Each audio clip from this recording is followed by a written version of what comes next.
Hello and welcome to another edition of Health Solutions with Shawn and Janet Needham, where Team Needham discusses everything healthcare. I'm your host, Shawn Needham, along with my wonderful wife, Janet, and we are streaming live from the Moses Lake Professional Pharmacy Studio today. And we are going to be talking about a subject that is very near and dear to our hearts and a passion of ours and something we do a lot at Moses Lake Professional Pharmacy, and that is help women with weight loss. So, as you know, we specialize in compounding hormones at Moses Lake Professional Pharmacy, but we also talk about the importance of strength training, the importance of diet. All those things are a piece of the puzzle. And today we have the special occasion of having Alanna on our show today. And she is going to talk about a little bit about her. She's a type 1 diabetic. And she helps Kathy Cote, who has been on our podcast before, to help. She's kind of Kathy's assistant. And she helps women lose weight in menopause by strength training and she's certified health. Kathy's a certified health coach, and she promotes strength training and diet and things like that. So without further ado, Alanna, welcome to our show. Hi, thank you for having me. Yeah. So tell us a little bit about a background of yours. So tell us how your background about being a type 1 diabetic. Tell us about that and when you were diagnosed and how that has basically made you change your diet and lifestyle. I'm assuming it has. So tell us about that. So I became a type 1 diabetic when I was almost 9. My dad was also a type 1 diabetic. And it was very hard and also very I was like, yay, I get to be like my dad.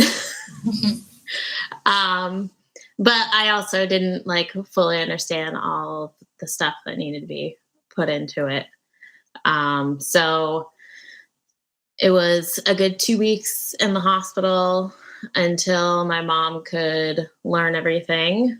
And then it was really trial and error. So usually when somebody is first diagnosed, they have a honeymoon stage. And this stage is where the body is still producing insulin, but not enough to cover everything. And they never know when it's going to start working or stop working. So I think for probably the first 4 or 5 years, I was in a honeymoon stage of constantly adjusting and seeing where things needed to be. It was a lot of food logging and keeping track of everything.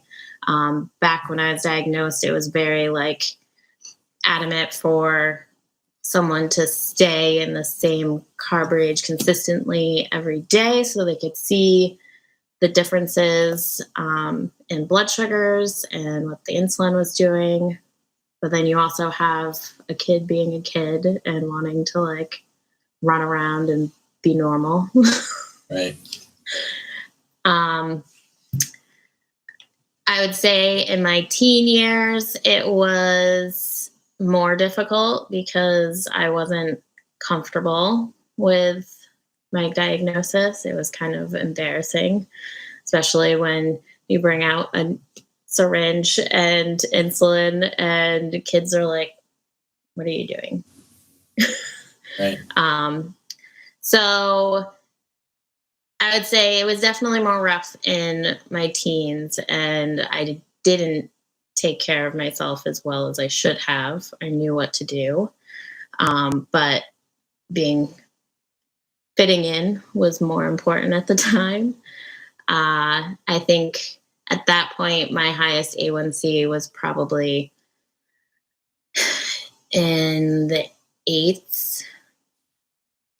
And normal range is obviously 6.4 or lower. Mm-hmm. And it wasn't until I graduated high school and wanted to be out in the world that I just wanted more. And what I was doing was not working. So my doctors at the time were not very kind, and I pretty much always felt like I was getting yelled at every time I went. And I decided I finally wanted to try an insulin pump. When I was first diagnosed, they were just starting the process of like putting insulin pumps out there and all the horror stories I had heard, I was like, no, I'll just keep taking injections. I don't need something to accidentally give me like a whole vial of insulin. Um, and so my doctor was like, we're not putting you on a pump until you can show us that you can keep your blood sugars in control. So for 3 months, I checked my blood sugar multiple times a day. I made sure that I was covering everything that I needed to. And my A1C got to where the threshold that they wanted, which was 7. Um, and I think I surprised him more than anything. He was like, what did you do in the last 3 months to get your A1C this low that quickly? And I was like, I want this. And I did everything that I've been taught to do. I checked my blood sugar. I ate and covered my food with my insulin and made sure that I kept a close eye on it. So I've pretty much been on an insulin pump ever since. It's been, I'm going to age myself. It's been like 15 years for me being on an insulin pump. And I really enjoy not having to do all of the math all the time because it's a lot of math. Yeah, it definitely is. I have a nephew who's a type 1 diabetic, and I remember when he was first newly diagnosed, it was calculating carbs and all that kind of stuff. Yeah, you have to calculate carbs. You have to calculate how like sensitive you are to the insulin. Yeah. Depending on where your blood sugar is, do you decrease a certain amount or increase a certain amount? So yeah, there's a lot of calculations that go into it that pumps nowadays make a difference. Well, I'm assuming this because you're type 1 diabetic and you're familiar with what food does to people's blood sugars, at least yours personally. I'm assuming that that's one of the reasons that you may have transitioned into helping, be Kathy's assistant. I'm sure it's helped you to know some of the things about diet and how insulin response, because even if we're not a diabetic, we still have to worry about carbs and insulin response, although it's just that diabetics are more sensitive that way. So you have any comments on that about, is that kind of what had you go into the field that you're in? Yeah, so I've always been interested in scientific side of things. I, in college, wanted to be a nurse and decided that I wanted a family a little bit more, so I didn't pursue that. But I did get my allied health certificate and took all the heart classes. And one of the nutrition classes that I had to take was actually really intriguing, learning more about our food and what we've done to mess it up along the way. And yeah, I've just always been intrigued in that kind of stuff. And probably in 2019, I started focusing a little bit more on diet and exercise. And Kathy is actually married to my cousin. Okay. And so There's a connection. we're related. But that's not why she hired me. I've probably spoken to them a handful of times in my life. And it just so happened that when I was there, 2 years ago now, for my aunt's 80th birthday party, I stayed with them and me and Kathy got chatting, and whatever I said to her stuck with her, and she called me up last February and asked me if I wanted to work for her. Awesome. So you've been doing it a year now. Yeah, it's been a little over a year now. Awesome. So Janet, what questions do you have for Alanna? Well, I just want to make a little statement here first, because we're assuming all the listeners know the difference between a type 1 and a type 2. So in Alanna's case, her body's not making insulin anymore, right? It does very little. And a lot of times we don't know exactly why. It could be genetic, it could be inflammation of some sort, but it's very different than type 2, even though there are similarities. So can you kind of give us some differences? Because I think sometimes we need to separate those, because people want to lump them together and they're really different. They are really different.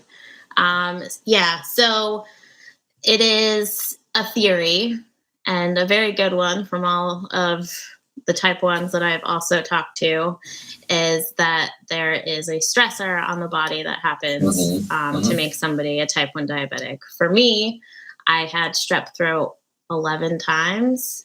And after that, my body was like, okay, we're going to attack itself. Right. And for type 2 diabetics, it's more insulin resistance than not making insulin. So instead of the body being able to utilize the insulin that it has, it doesn't know what to do with it. So it just doesn't use it the way that it should. It doesn't accept the amount that it's being given.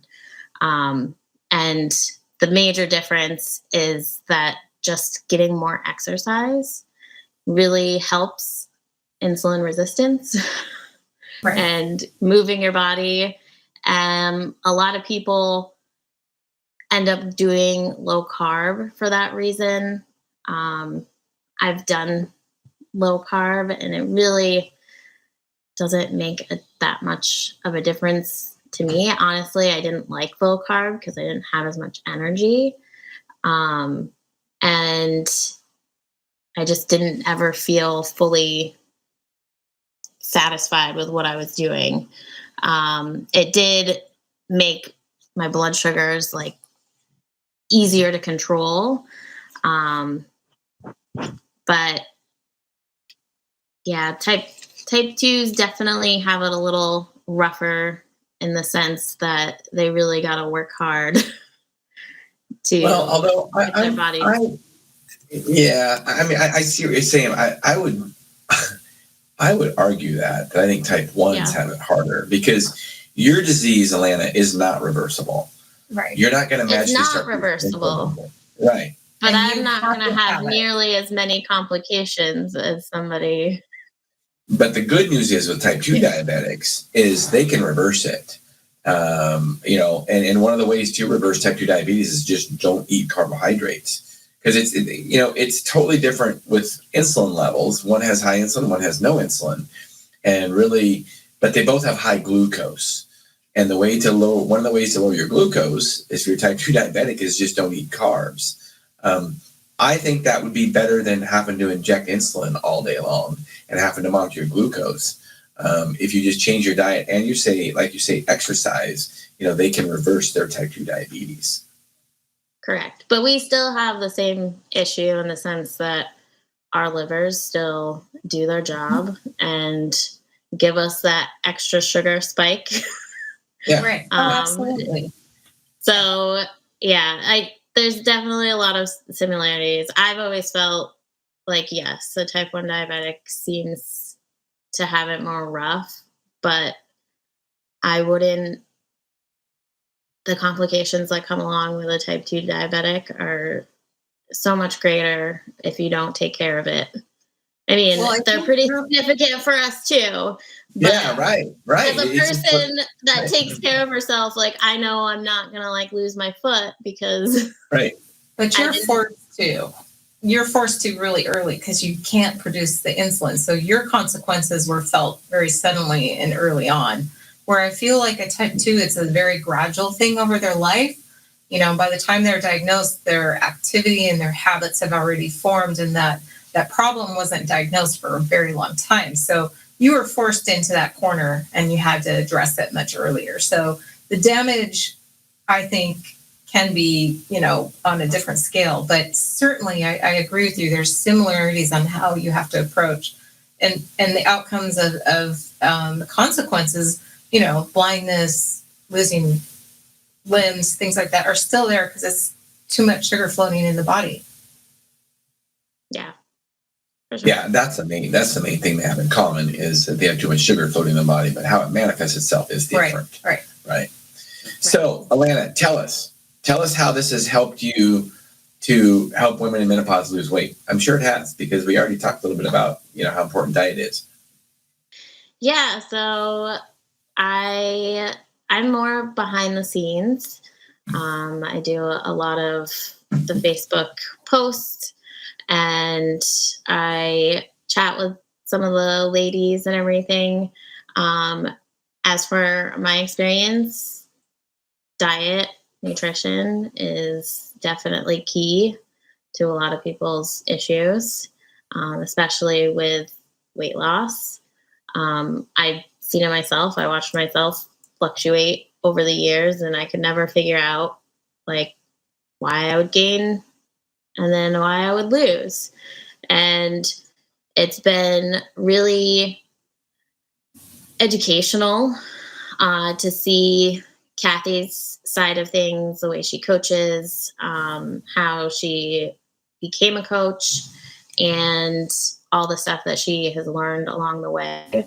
I've definitely started utilizing that more in my life, because just like many women out there, we all get stuck in the diet culture jargon that's just constantly don't do this, and work out more, eat less, make sure that you stop eating by 8 p.m., all of the tips that people think that work. And it turns out that's not the case at all.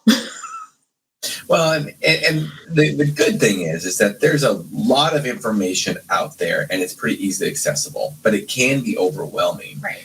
And one thing Janet and I talk about all the time is there's a lot of different things. Low carb works for some people. Keto or intermittent fasting works for some people. You got to find out what works for an individual. They got to find out what works for them. And as healthcare professionals, we can give them tools to help them. But ultimately, they have to find out what works best for them. Yeah. No, yeah. I mean, for all the women that I've chatted to that have tried diet after diet and just keep trying, they haven't had that light bulb turn on yet, that they just need to pick one that they really enjoy and stick to it. Yeah. Right. What can they stick with? That's the important part. Yeah, because you can't starve yourself forever and exercise and never eat, because you have to have that balance too, or you can't be doing something that you absolutely hate for the rest of your life. That's hard too. Right. So tell us a little bit about Katalyst Fitness. I'm going to just put in there, Kathy stresses a lot about strength training for women. Can you tell us a little bit about Katalyst Fitness and nutrition, and about Kathy? Yeah, so Kathy has been into fitness since I've known her. But within the past 5 years, we watched her transform into a body that, we never thought was possible at 50. Yes. And it was truly an amazing process. And now, since she has found something that worked for her that she didn't think was possible, she is started Katalyst Fitness and Nutrition to help others do the same. So she wants to utilize what she's learned and help other women feel better about themselves, not have such a horrible relationship with food, and feel good in their body again. And tell us how she stresses. She used to be ride an indoor bike a lot, I believe. She's an instructor. Is that correct? She used to do a spin class instruction. Yeah. Right. She used to have her own gym. And right before COVID, she ended up ditching all that and got a coach. Well, the game changer for her was strength training, right? Correct. Yeah, strength training for sure. She always did a lot of cardio. I mean, I've done a lot of cardio. Most of the women I chat with do a lot of cardio. And although cardio is important for your heart, it's not the only thing that you should be doing, because how else are you going to maintain the muscle that you already have? And when women get to 40 and their hormones start to change, everyone used to always say, oh, getting old, like that's part of getting old. You lose your muscle, you lose your muscle tone, like it's all gone. And that's just the way it is. And it's not, we just never learned that we needed to keep up with it. And to maintain something, you have to actually strength train to maintain that muscle. Well, I think that's one thing that we forget. And I mean, inevitably, we can't stop the aging process, but there are things we can do to slow it down, at least perception-wise. And I will say over the last 20 years, and it's partly because I'm getting older, it seems like the bar of old is different. It was 40, then it was 50, 60, 70. I mean, we have 70-year-old patients that are, they exercise routinely. They look great. They have muscle mass. They don't look like your typical 70-year-old would look, but they take care of themselves. And one of the things you have to do that is to strength train. Sarcopenia and losing lean body mass is a real thing. And for women especially, as we age, as they age, it gets a lot tougher. So build as much muscle mass as you can early on so you can maintain it. Right. And I also think one other thing that we aren't talking about, but it's an advantage of doing the muscle training, is our bones need to have that weight bearing part too.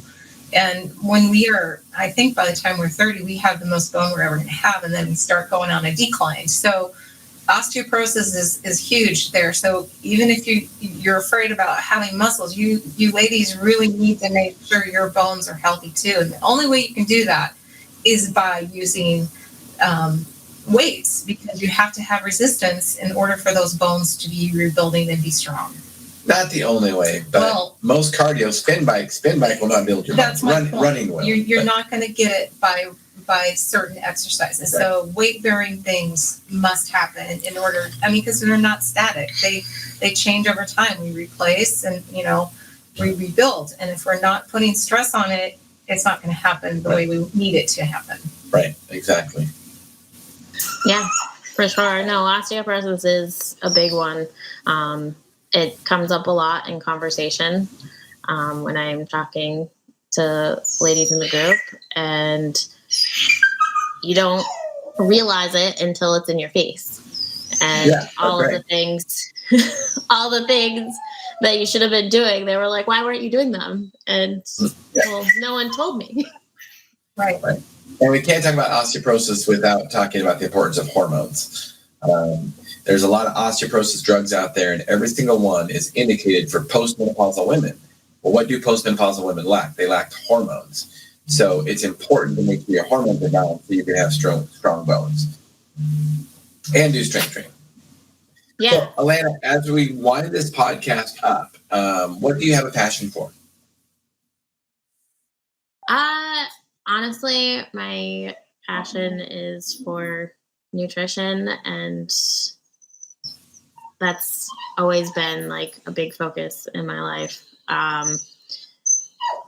Both my parents have passed. I am only 35, and I'm an only child.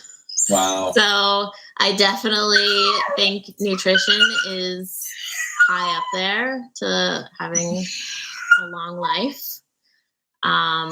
And I definitely don't want to die as young as my parents did, because they didn't take care of their bodies the way they should have.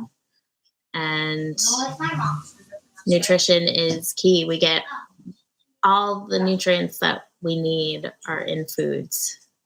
and we don't utilize it nearly enough, or even have like, do you ever see a commercial for broccoli, or that's like not a Jolly Green Giant? Like, if they had commercials out there about what foods were doing for your body, people would be eating way different than a box of mac and cheese. Yeah, or worse than that even. I mean, honestly, that's mac and cheese could be good compared to some of the stuff that's out there. So yeah, it's important to, obviously, nutrition is very important, and being a type 1 diabetic, you obviously know that, how food affects your blood sugar. So what is the best? We're going to go ahead and stream Kathy's Facebook page. What is another way to get a hold of Kathy if we have any questions for her? Messenger, Instagram. Okay. She also has a TikTok. Who knows? There we go. Right there. So tell us about this. So she'll take messages on there? Yep. You can hit the blue button that says message, and that'll bring you to either me or Kathy. You'll get one of us. And we can chat about what we can do to help guide you into a better lifestyle and make you feel like you did when you were 20 or 30, feeling good in your body and having more energy and balancing the hormones naturally. Yeah. It's definitely possible. I follow that Facebook group, and I see a lot of women that are new there that are, saying the same thing. Since I've turned 45, I'm in menopause. I can't lose weight. I'm not changing my diet, and I'm not doing anything different. I just can't lose my belly fat. And a lot of comments like that. And join Kathy's group. She can help you. She struggled with it herself, and she's overcame that. So she knows personally how to overcome those things. So, Alanna, thank you for being on our show today. We really appreciate it. Thank you. And thank you for helping Kathy and inspiring women and helping women, achieve their goals. We really appreciate that. That's what Janet and our goal is, to educate and empower individuals to take charge of their own health. And I think we've realized that goal today on the podcast, and you've helped us. So thank you so much, Alanna. Yes, thank you for having me. You're welcome. And listeners and viewers, thank you for tuning in today to Health Solutions with Shawn and Janet Needham. Tune in Thursday, 8 a.m. to 9 a.m. We're going to have Dr. Renata Moon back on our podcast. We're going to be discussing medical education and how it's kind of been hijacked a little bit. So you don't want to miss out on that one. Health Solutions with Shawn and Janet Needham. Thank you for tuning in today.